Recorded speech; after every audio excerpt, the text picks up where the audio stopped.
Welcome to our channel. இன்னைக்கு பன்னீர் fried chapati தான் செய்ய போகிறோம்.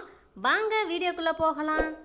பன்னீரை சின்ன சின்னதாக கட் பண்ணி அது கூட ஒரு ஸ்பூன் அளவு மிளகாய்த்தூள் சேர்த்து நல்லா மிக்ஸ் பண்ணி எடுத்து வச்சுக்குங்க.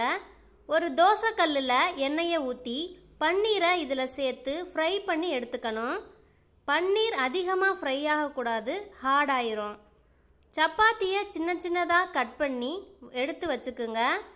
ஒரு கடாயில் எண்ணெய் ஊற்றி பிரியாணி இலை, 2 கிராம்பு, ஒரு பெரிய வெங்காயம், பச்சை மிளகாய், கறிவேப்பிலை சேர்த்து நல்லா வதக்கிக்குங்க.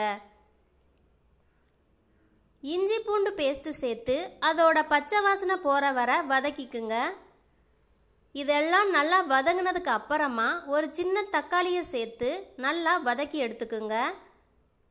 மஞ்சள் தூள், சிக்கன் மசாலா 1 ஸ்பூன், மிளகாய்த்தூள் 1 ஸ்பூன் சேர்த்து நல்லா வதக்கி எடுத்து அதோட பச்சை வாசனை போகட்டும். தேவையான அளவு உப்பு சேர்த்துக்கலாம். நம்ம ஏற்கனவே ஃப்ரை பண்ணி வச்சுருந்த பன்னீரை இது கூட சேர்த்து உடையாமல் மிக்ஸ் பண்ணி விட்டுக்குங்க. இதில் மசாலா நல்லா சேரட்டும். கட் பண்ணி வச்சுருந்த சப்பாத்தி துண்டுகளை இது கூட சேர்த்து எல்லாத்தையும் மிக்ஸ் பண்ணி எடுத்துக்கலாம். சப்பாத்தியில் மசாலா நல்லா படுற மாதிரி மிக்ஸ் பண்ணி எடுத்துக்குங்க. இந்த வீடியோ பிடிச்சிருந்தா லைக் பண்ணுங்கள், ஷேர் பண்ணுங்கள். தேங்க்யூ ஃபார் வாட்சிங்.